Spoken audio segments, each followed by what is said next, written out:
IKN itu bukan situs fisikal. Dia bisa jadi situs moral, dia bisa jadi situs intelektual, kalau dia didesain dari awal dalam bentuk pertengkaran intelektual. Kita diberikan tajuk to create dangerously. To create what? To create thoughts dangerously. Berpikir itu adalah fenomena yang misterius, bahkan sangat misterius, baik dari sisi filosofis maupun dari sisi fisiologis. Hegel bilang bahwa untuk mensintesa, Anda butuh tesis dan antitesis. Nah, sejak MRI ditemukan di Nottingham oleh Sir Peter Mansfield, mulai banyak penemuan-penemuan ilmiah. Ketika orang mulai tahu otak kiri, otak kanan, hemisfer kiri, hemisfer kanan, itu bekerja layaknya tesis dan antitesis, walaupun itu masih spekulasi. Seperti itu. Jadi kelihatannya untuk bisa berpikir sama sekali, Anda harus bergumul dengan polar oposit senantiasa, tesis dan antitesis. Dan ada yang berspekulasi bahwa binatang itu berpikir dengan otak kiri dengan otak kanan, yaitu bahwa otak kanan senantiasa mencari predator, otak kiri senantiasa mencari mangsa. Jadi begitulah gambaran cara kita berpikir. Kalau teman-teman sebelum pakai iPhone dulu kameranya rangefinder, gitu ya, kelihatannya teman-teman itu bisa menentukan fokus hanya lewat dua lensa, gitu.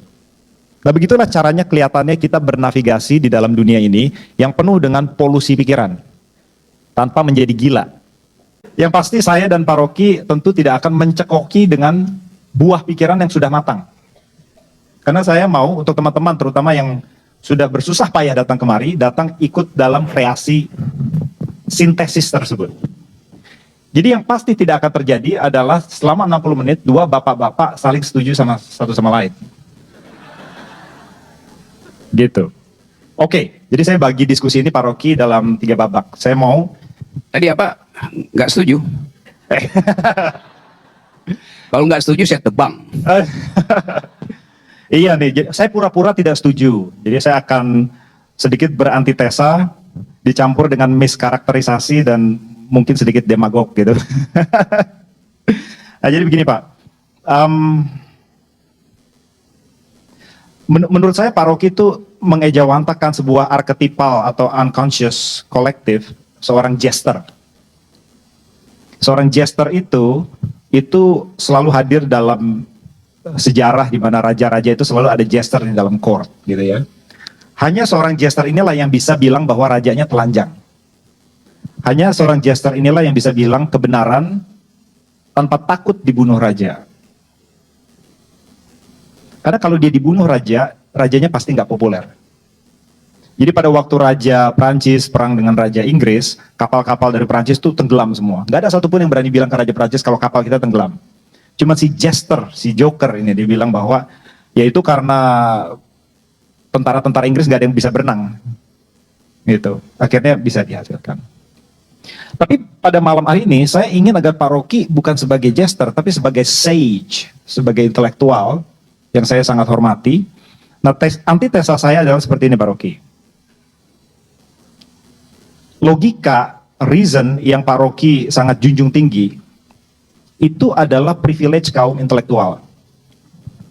Itu adalah privilege kaum intelektual. Kaum yang beruntung yang bisa hadir di dalam universitas.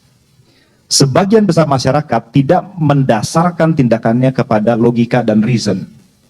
Mereka mendasarkannya kepada narasi dan imajinasi. Imajinasi akan rasa susah yang sama, geographic territory, Ben Anderson, Edward Said, semua bilang begitu.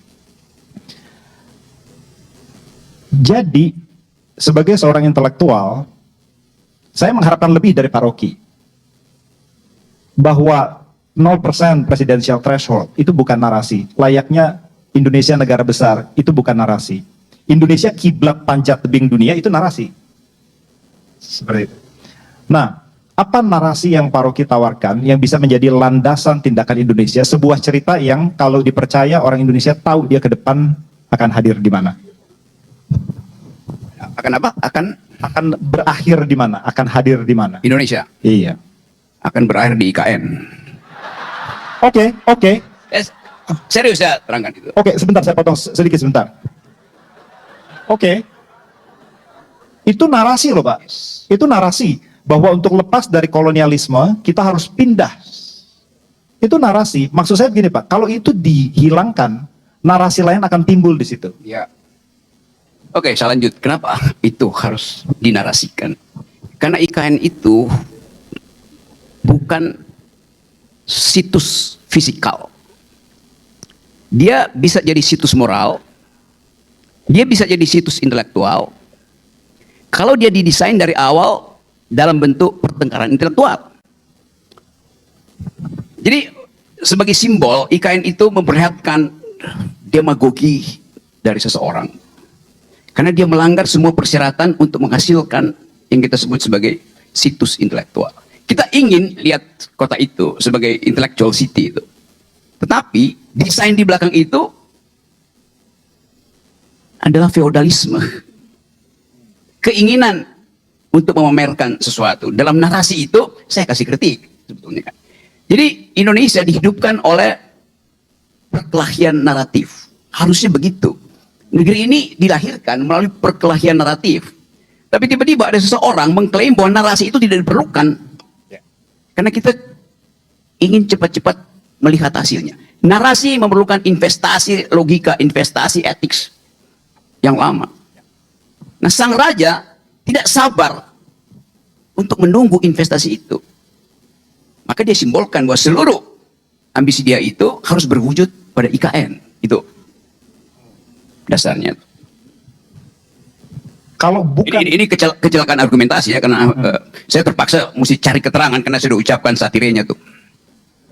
fine betul. Oke, jadi narasi IKN itu di bawahnya mengundermine narasi itu sendiri bahwa untuk lepas dari feodalisme, tapi narasi itu sendiri didukung oleh feodalisme begitu Pak ya? Yap. Oke.